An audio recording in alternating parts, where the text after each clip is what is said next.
Record to the clock. All right, so here we are. I forgot to hit record last week.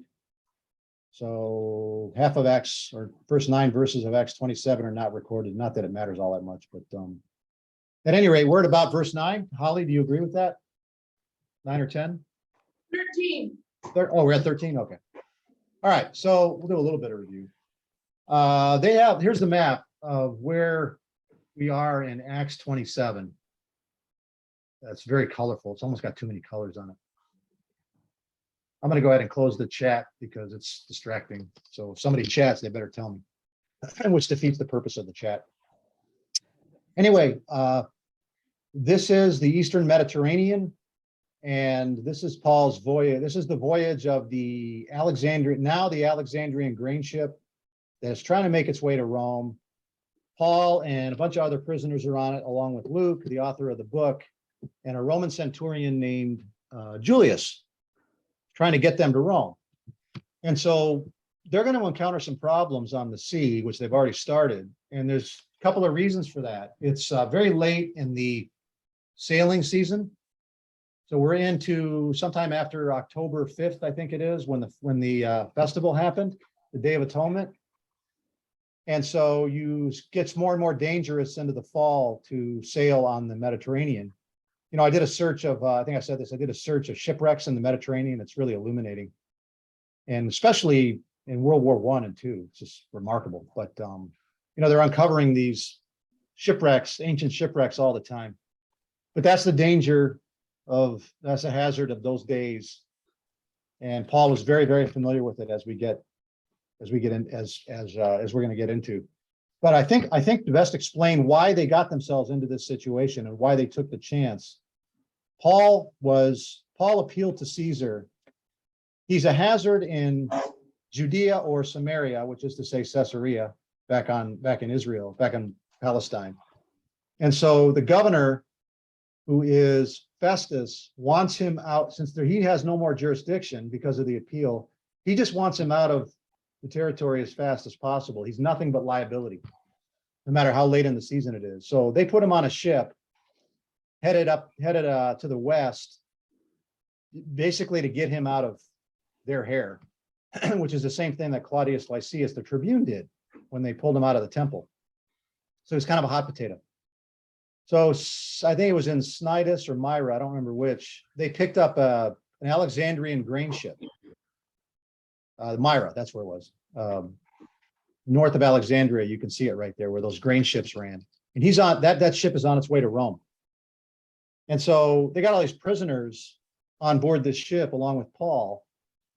And it's late in the sailing season, and they got to take a chance now because it's basically been foisted on them because the governor wants them out of Caesarea. And so they now find themselves facing a kind of a no-win situation sometime in October, maybe even November by this point. The sailing season ends in mid-November, closes down till whatever it is, March or April or something like that. There's none at all. I mean, if you're going to sail the Med at that time of year, it's just, you take your life into your hands. So that's where we are. We're off the coast of Crete at this point right here.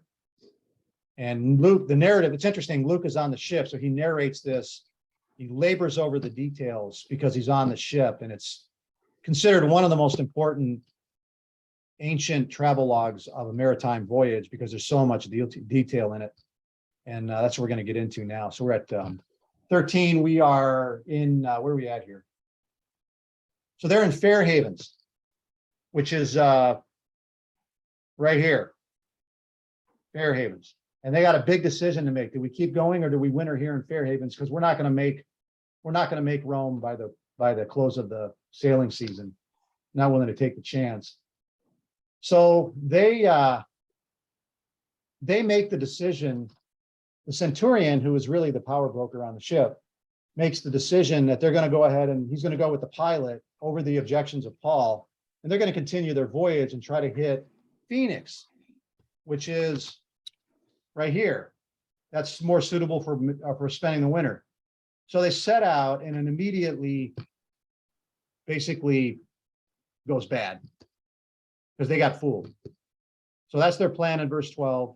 Maybe they can get to Phoenix and they can spend the winter there.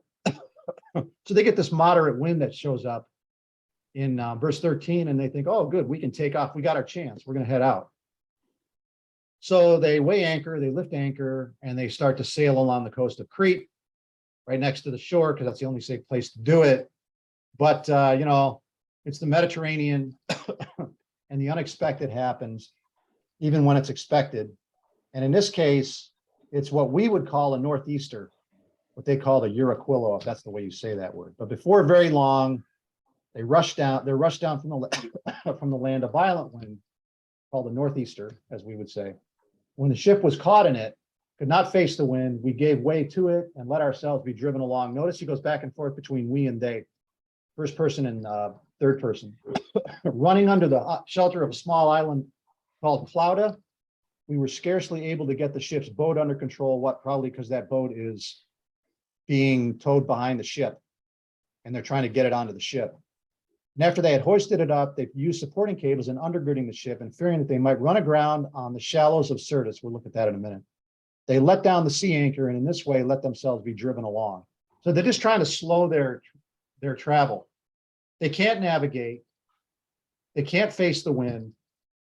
They can't maintain a direction. So slow the ship down and hope that the winds die down and they can make some progress in the right direction.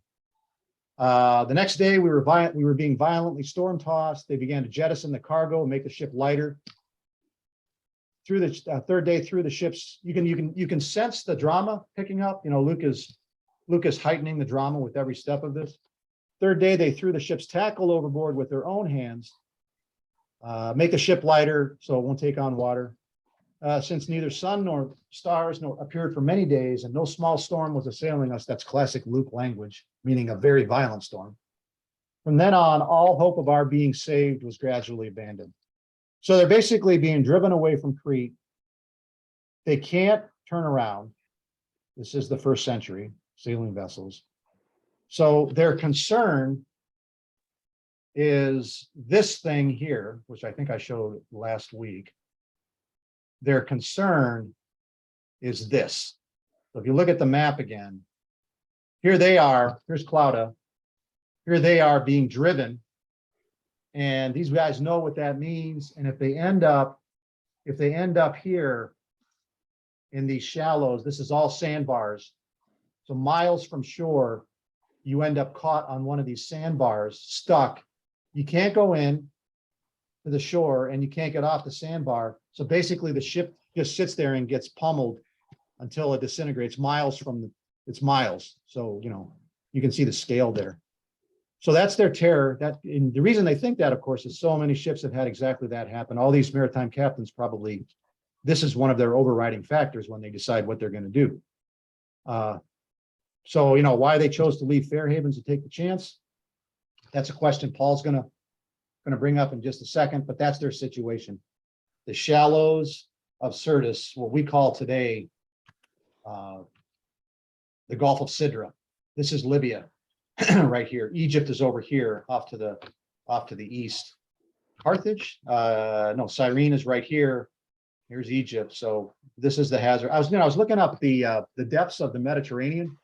This is the kind of thing that a geek like me does with this stuff. And I think what happens is as you move west, the Mediterranean gets deeper and deeper. And, some of this, it appears that the Med is, anywhere from 200 feet, a couple of hundred feet. If you head all the way over to the mouth with the Atlantic Ocean, you hit the western side of the Med, just out of view over there, where Greece is. You hit 1,200 feet, and then if you go a little farther, might even be just down south. The deepest point of the Mediterranean is 16,000 feet. So I didn't realize it was that deep. But I mean, in a sense, it's ocean. So, they're dropping anchor, trying to slow the ship down. Are they hitting anything? I don't know how long the ropes were for those anchors. But that's their last. I mean, if you're having to drop anchor to try to save the ship, you're in big, big trouble. And that's where they are right now. So it's really dramatic. As dramatic as Luke can make it, I think, in his portrayal of the thing. It's pretty dramatic. I should look at my notes just a minute. Okay, let's see here. So, yeah, no Syrtis. They don't want the Gulf of Sidra. Back and forth between we and they. You already know what's coming. He's already told them when they were back at Fair Havens, we need to stay here. And he's not speaking because he's received a vision. He's speaking from experience. Here's a passage from 2 Corinthians chapter 11. He talks about all the trials and tribulations he's experienced, and there's a lot of them. He's got quite the resume of persecution in terms of variety. You know, some people, they get a lot of persecution, but it's of one kind. This guy's talking about being whipped, beaten with rods, and he gets into the 3 times shipwreck thing. Maybe the fact that he survived 3 shipwrecks is a miracle. Then he spent a day and the night in the deep, meaning what? Lost at sea, floating on the ocean? I don't know. But he survived all that, frequent journeys, dangers from rivers. There's none of that reported. So I don't know what that was. Of course, the roads, you got robbers. Then he called dangers from my countrymen, the Jews, then from Gentiles. It's dangers all around. That's the picture that he's, how many times does he word dangers here? 1, 2, 3, 4, 5, 6 different times he uses the word dangers. But we highlighting the dangers at sea part. This guy's got thousands of miles on the ocean, on the open Mediterranean. So his opinion shouldn't be dismissed lightly, and that's the trouble that the centurion is in. He's got to choose the captain or Paul, so he defers to the captain, and they took off. Well, okay, you already know what's coming. It's going to be the biggest I told you so, one of the most striking I told you so's in history of literature coming up here in a second. I don't think I have anything more to say about a lot of this text. There's really not a lot to say. I mean, it's just a straight up travel log, which is probably why a lot of people just simply breeze right through it. But I think the important point here is you can see the providence of God. God has already promised Paul, you're going to appear in Rome. So he's been nearly killed by the Jews. He's been imprisoned by the Romans. They wanted to turn him back over to the Jews, who would have gladly killed him. Now he's lost at sea in a raging storm. And you got to wonder, is Paul going to make it to Rome? And what you're seeing is Paul's mind here in a second, that he knows he's going to make it to Rome because he's been told by God that he's going to make it to Rome. And so what we're also going to find out is that in order for him to get to Rome, in order for the rest of them to survive, he's got to get to Rome. He's got to make it too. So where he goes, they go, and he's going to pass that message on to them. Look, if you want to get through this, you better stay with me, because I've been told that I'm going to live. I'm going to live through this. So that's kind of the deal. They don't have any way to navigate. And there it is in verse 21. When they had gone a long time without food, Paul stood up in their midst, they there, not we. Men, you ought to have followed my advice and not to have set sail from Crete and incurred this damage and loss. So it's a straight up, I told you so. You got to wonder, given the storm, what kind of voice he used to say that. But then he offers the hope. He says, yet now I urge you to keep your courage, for there will be no loss of life among you, but only the ship. For this very night, an angel, so he backs up his confidence with the appearance of a god. So these guys are probably all polytheistic Romans, and not Romans, but members of the, participants in Greek culture. So, what they hear is this man, maybe they've heard other things about him, but what they hear is this man say that a God appeared to me, the God of the Mediterranean, the God of this area, whatever, I don't know, the God of the sea appeared to me from their perspective, and told me, do not be afraid, Paul, you must stand before Caesar. There it is, the vision, repetition of the vision back in wherever it was, Tyre or the other place, I can't remember, Nason or something. Behold, God has granted to you all those who are sailing with you. So he tells them straight up, if you want to survive, you have to stay with me and on the ship, because we're going to Rome, and we're either all going to go to Rome together, or you're not going at all. That's what he tells them. Therefore, keep up your courage, men, for I believe that it will turn out, I believe, God, that it will turn out exactly as I have been told. And then he has this little hint, we must run aground on a certain island, which is going to turn out to be Malta. But I find the part of this I find interesting is what's going on in the mind of Paul and Luke and whoever else. Is Aristarchus with them? I think I don't remember, from Macedonia, and whoever else that they don't mention. But what's going on in Paul's mind in regard to the God of Israel and his promise and his sovereignty, and what's going on in these other peoples, these sailors from Egypt and these prisoners' minds and their polytheistic understanding of things. And as he's talking, he's meaning one thing, but they're hearing another. So when he says, the God to whom I belong and whom I serve, well, they don't believe in that God. They don't know anything about this God of Israel, this sovereign God of not just these waters, but of all of creation. He holds it all in their hands, but they don't understand that. Which, frankly, this is probably good enough for them, even if they think he's just referring to the sea god or the Adriatic Sea god or whatever, this little part of the sea, that God. It's interesting when you think about it like that. It's one of those things where you don't assume that the person who you're talking to thinks exactly the way that you do. And Paul understands that. I mean, he's been dealing with these Gentiles for a decade now in regard to the gospel, and as a Jew for his whole life. So there's the I told you so. The ship is undoubtedly taking on water. That's why they're lightening it. So if you can imagine being on the ship, which is tossing about back and forth, all the food is waterlogged and has been for days. It's wheat plus whatever else. People are sick, so you don't know what that's like. I mean, it's just a nightmare scenario. It's much worse, I think, than it appears here, and it's much worse than anything you see in the movies. This was, I'm sure, terrible. With every wave as you get tossed, maybe you think this is it. This is the one that runs us into the ocean. So your heart skips a beat. Then you come back up and you're relieved, and then 10 seconds later it happens again. And you just give up hope, like Luke says.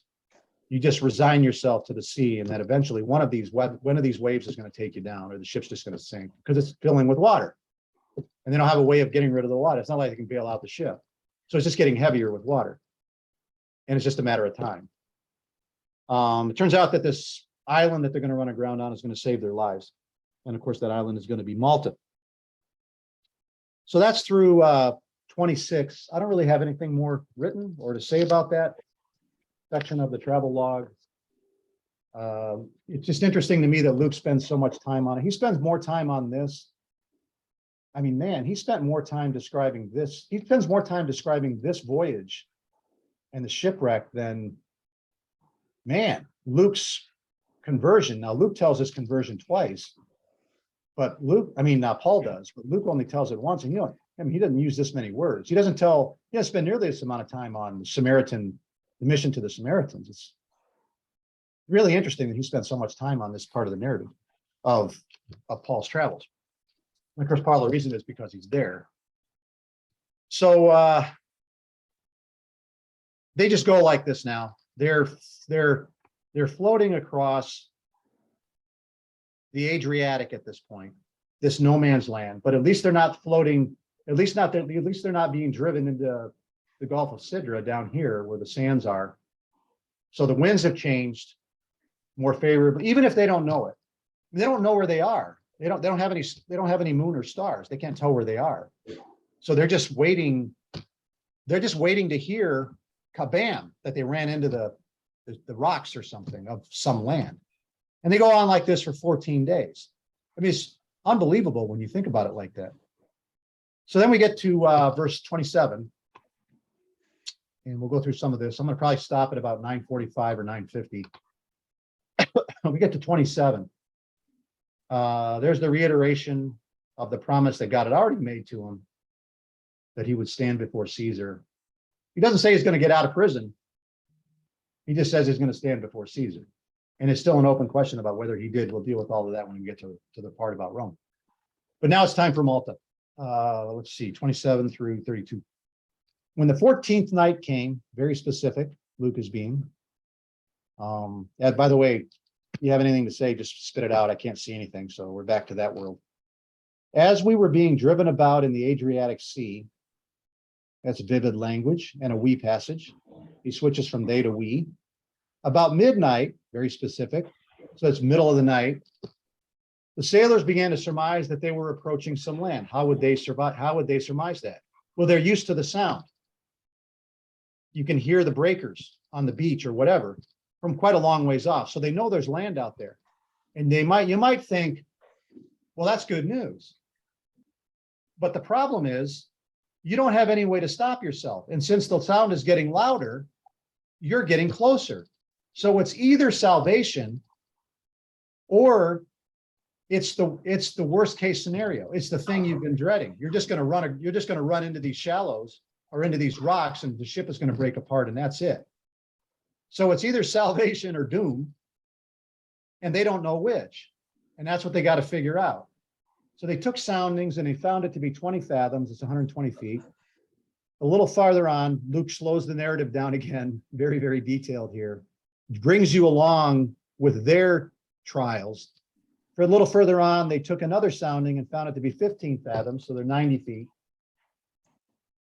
And fearing that he switches back to we might run aground somewhere on the rocks. There it is. They cast 4 anchors. This is what they've been waiting for. They cast 4 anchors from the stern and waited for and hoped for daybreak so they can see where the land is, because they can't run aground in the middle of the night because they can't tell what they're running aground on. But as the sailors were trying to escape from the ship and had let down the ship's boat into the sea, because what do the sailors care about a bunch of Romans and a bunch of prisoners, right? They're Egyptians, they're mercenaries, they're hired hands. They just want safety. There's only one boat. So they say, let's get the boat before anybody else does. And they let it out. They figure they can get to the land and let the ship go on the pretense of intending to lay out anchors from the bow. So the point being, they tell the crew, they tell the people, hey, we're going to go out on the boat and we're going to drop the anchors in the right place off the bow. So we'll be right back. But Paul figures out that's not at all what they're doing. They're trying to escape. But there's a rule. He's already been told. If you're going and I'm granting you everyone who's with you. I'm granting you, Paul, everyone who's with you. If they're not with you, then I'm not granting them, which means they're going to die. So Paul said to the centurion and to the soldiers, maybe out of concern for their lives, maybe out of concern for the voyage, because they need the sailors, he says to the centurion and the soldiers, unless these men remain in the ship, you yourselves cannot be saved. If you want to live through this, you bring them back to me, because God has promised me that I'm going to be saved and everybody who's with me. So the centurion, this time, rightly, sides with Paul.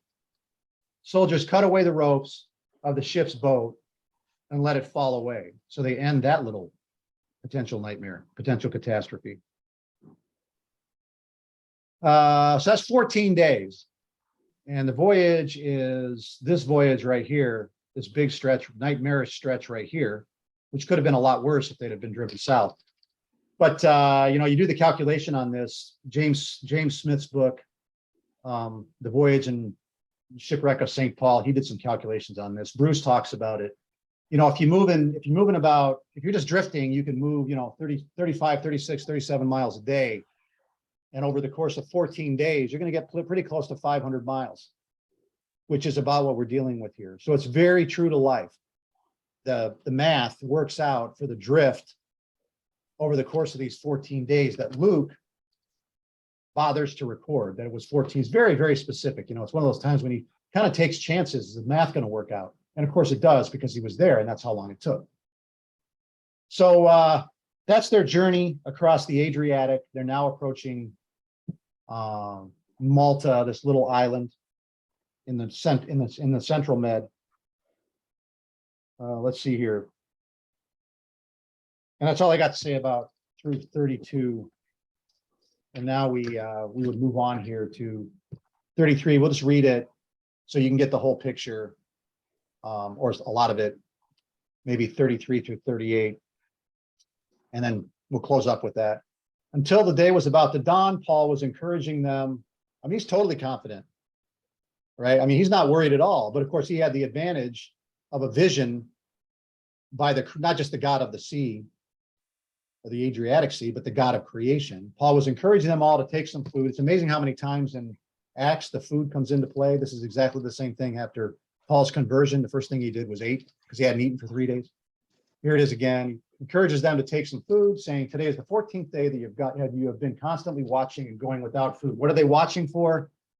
They're watching and straining with their eyes and the ears for the sound of land and rocks, doing that day and night for 14. They're not sleeping either, going without eating, having taken nothing. Therefore, I encourage you to take some food. So just at the moment when they're the most nervous, here comes the land.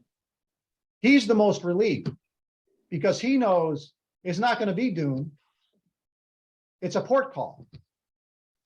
They're going to have a port call in Malta.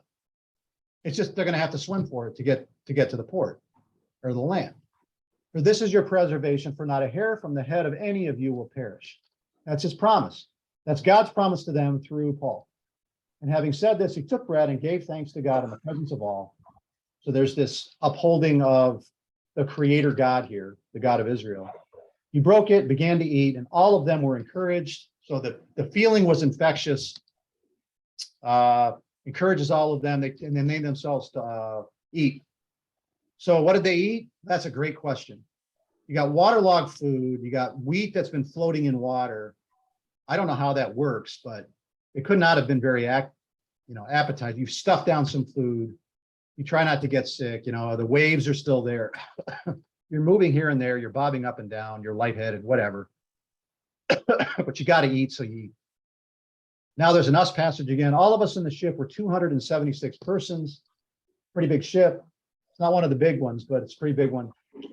When they had eaten enough, that's it, that's their last meal on the ship. The port call is just around the corner in Malta. They began to lighten the ship by throwing out the wheat into the sea. Why do they do this? Because they want to run aground as far as they can onto the shore. And in order to do that, they want to make the ship as light as possible, get it up out of the water, and then hopefully the wind will just run them into the shore as high as possible, rather than farther out to sea. The ship breaks apart and then they end up in the water and they got to swim for it. So that's the issue that they're dealing with. And so I won't be able to get to the next day here. There's no point to it, but they're about to land on the island of Malta and had basically a delightful winter on Malta, and the rest of the trip is going to be a breeze. So this is their big trial, but from Malta, not only it is their salvation, but Luke has nothing but praise for what he calls here the natives of the land. He doesn't mean people walking around in skins. He just means, non-Romans, the natives of the island of Malta. Very, very hospitable. Fascinating story comes up in it. And they're on their way, or they will be shortly, on their way to Rome. So that's all I got time for. I'm glad you showed up. Wasn't much, but we made some progress here, and we can pick up the story in Rome maybe in the next week or two, and we'll finish this off within the next few weeks, because there's really not a whole lot to talk about more, because there's not a lot of narrative left. Does anybody have anything to say? What do you think of this? What's that? Where do you want to end? I want to start up with 39, the shipwreck, and then get on to Malta. So verse 39. So I find this stuff much more interesting than I thought I would, when you understand it within its context and what the narrator is doing with it. It's really fascinating. So if nobody has anything else to say, I guess we'll go ahead and sign off, and I'll head off to the church and talk for another 45 minutes. I'm getting kind of tired of talking. I practiced this sermon so far 9 times. That's 9 times 45 minutes. I don't use notes when I talk in front of a church. So the notes are the slideshow. So I have to talk through it and smooth out the rough edges, over and over again. So my goal is always to do it. I'm sorry, 10 times. I just did it this morning. So I've done this thing 10 times. So this will be number 11. Anyway, hopefully I won't lose my voice. Thanks for showing up. I appreciate it. And we'll pick it up next week. Have a good church service. Thanks, Gary. Thank you. Yeah. Bye.